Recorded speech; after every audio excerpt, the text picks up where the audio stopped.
So today we're here at Stoke-on-Trent at the Mitchell Athletic Club. It's one of the helicopter landing sites and identified by the air users as a critical operational location.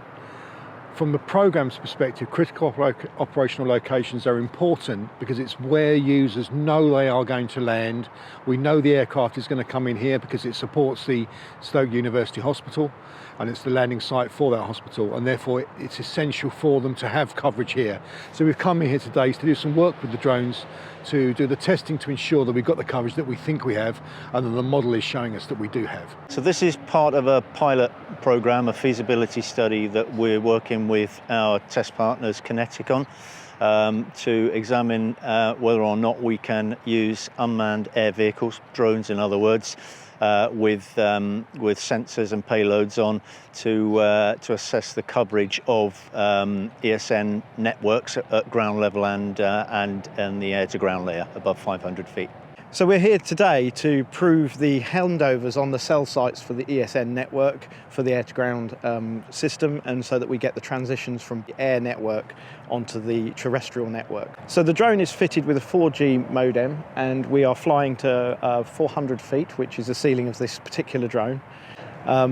This has got data being transmitted on the drone at the same time, which is simulating essentially what the air-to-ground system will have in the field. So in order to do that, we're doing a number of flight profiles today, including takeoffs, landings, which are subtly different for the radio side of things. And we're also doing what we call a horizontal raster flight at 100, 200, 300 and 400 feet. And so that will give us the data set to show the coverage and be able to prove against the modelling that's being done whether the modelling is pessimistic or optimistic. And we'll have a good correlation then of how the planning is going for the air-to-ground system.